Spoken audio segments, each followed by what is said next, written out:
Confusão, gente. Vem aqui comigo agora. Uma confusão num canteiro de obras. 10 pedreiros que dizem ter sido contratados por uma empreiteira aqui de Curitiba quase foram presos. Sabe por quê, doutora? Seu. Invasão. Oh, como assim? Quase prenderam os pedreiros acusados de invasão. É o seguinte, eles chegaram para trabalhar na restauração de um prédio histórico.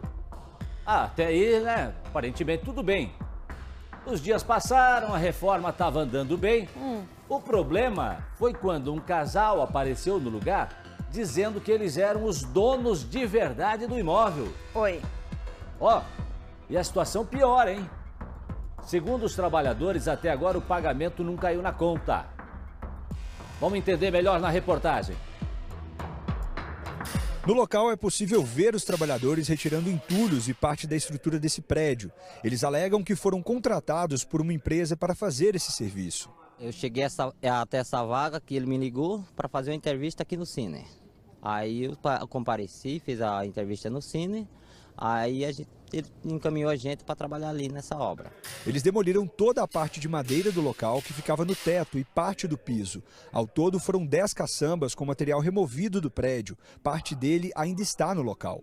O prédio onde os trabalhadores estavam fazendo serviços é esse aqui, localizado na rua 13 de Maio. Para você se situar, ó, quase esquina com a Barão do Cerro Azul. O problema é que esse prédio ele é histórico, uma unidade de preservação, então precisa de autorização para ter qualquer tipo de reforma aqui. Só que esse problema piora ainda mais porque na última segunda-feira os trabalhadores estavam aqui fazendo os serviços deles e foram surpreendidos por um casal que chegou aqui com a polícia militar, alegando que eles estavam invadindo o local e não tinham conhecimento desses trabalhadores. E eles quase foram presos, sendo que esses trabalhadores alegam que estavam apenas fazendo os serviços que eles foram contratados. Sobre tudo isso que está acontecendo, que o prédio não era dele, mandou a gente demoliu o prédio.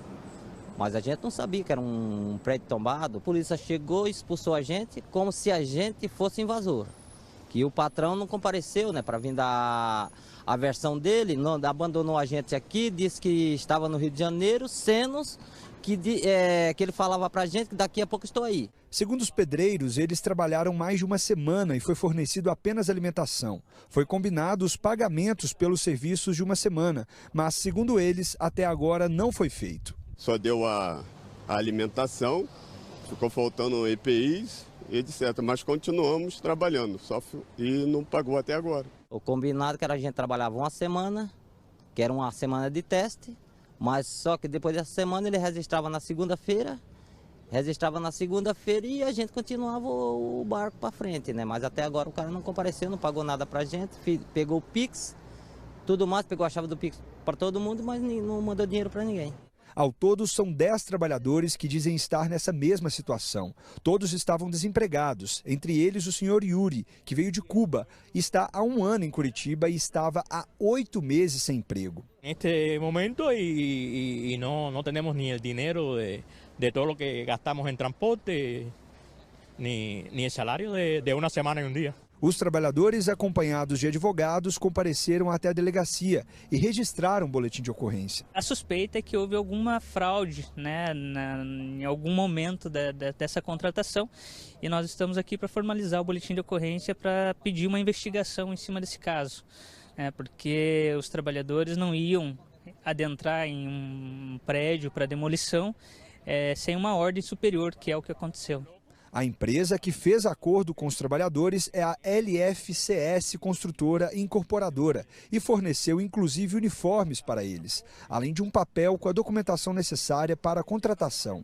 Nós entramos em contato com o Lucas, responsável pela empresa e que contratou os trabalhadores, e ele disse que os pagamentos já foram feitos. Os pagamentos foram efetivados? Segundo eles, nós acabamos de falar com eles que nenhum pagamento foi efetivado.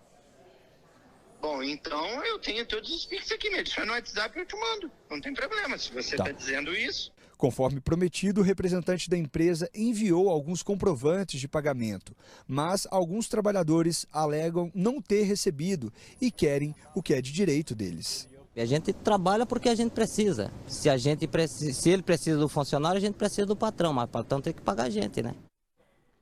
Todos homens, né, já com anos de profissão, né?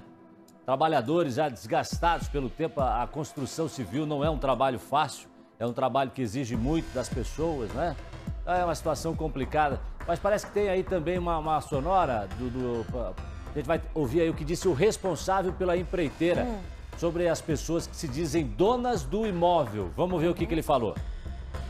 Ninguém está invadindo o local, isso aí é totalmente errado. Foi feito um contrato de compra e venda, o contrato foi todo certo.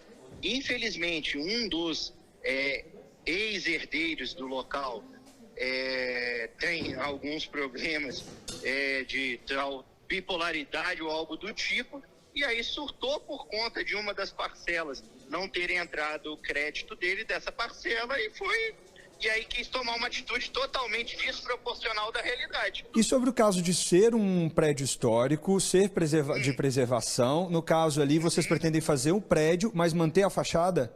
Sim, exatamente. Na realidade, nós só estávamos limpando o local. A função deles era apenas limpar, mais nada. Não tinha nada que quebrar, nada, até mesmo porque o projeto está em tramitação, então não tem lógica. Ô Lucas, depois vocês entraram em contato com os herdeiros para verificar esse herdeiro que deu esse problema? O que eles informaram? Sim, eu entrei em contato e solucionei o problema. Conversei com eles e falei, mas e aí, o que aconteceu, isso, aquilo, aquilo outro e tal, e nós acertamos a situação. Pois é, um rolo, né? Um rolo danado. Mas aí eu fico pensando o seguinte, posso estar totalmente equivocado, doutora Márcia. Mas não tem que provocar aí também, sei lá, o Ministério Público do Trabalho, alguma coisa nesse sentido? Própria Justiça do Trabalho, doutora? Exato, nós temos duas situações aqui. A primeira situação é a legalidade dessa compra. Essa compra foi feita de forma legal, funcionou tudo direitinho, é só uma insatisfação de alguém que apesar dessa venda ter sido feita, não está satisfeito? Ok, esse é um problema. O segundo momento, esses trabalhadores, eles estavam trabalhando há uma semana e um dia, como um deles disse, sem registro em carteira, sem as condições de legalidade para o trabalho dele, ou algum tipo de contratação, né, que garantisse a essas pessoas receberem os direitos dela, né? E isso também é importante ver. E como você tem razão, seria o caso do Ministério Público do Trabalho se interessar pela situação, porque isso não pode ser assim, né? Atenção!